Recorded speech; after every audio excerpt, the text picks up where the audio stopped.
গধূলি লগ্নে যেভাবে নীড়ে ফিরে আসে পাখি, আমি অধীর আগ্রহ নিয়ে বসে আছি, ঠিক সেইভাবে হঠাৎ কোনো একদিন তুমিও আসবে আমার দরজায়। ঘুম ভাঙা শহরে কাক ডাকা ভোরে কিচিরমিচির শব্দ করে যেমন ডাকে কাক, ঠিক সেইভাবে আমার অন্তর তোমার নামের স্লোগান নিয়ে মিছিল করে বেড়ায় নগরীর প্রাণকেন্দ্রে।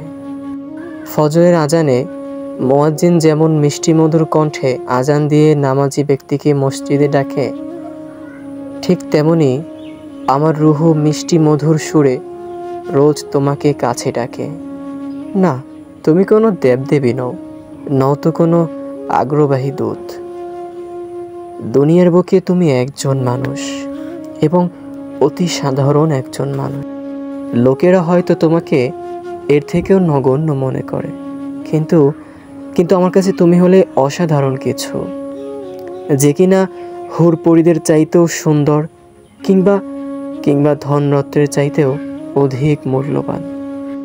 তোমাকে মূল্যবান মনে করি বলেই তুমি আমার কাছে মহাবিশ্বের সমস্ত তুলনার ঊর্ধ্বে। তোমাকে প্রাধান্য দেই বলেই তুমি আমার চোখে দুনিয়ার সবচাইতে শ্রেষ্ঠ এবং সেরা।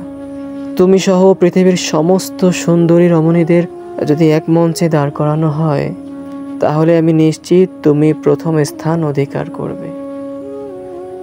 জগতের সমস্ত সৌন্দর্য কেবল তোমার ভেতরেই বিদ্যমান, কেবল কেবল তোমার ভেতরেই।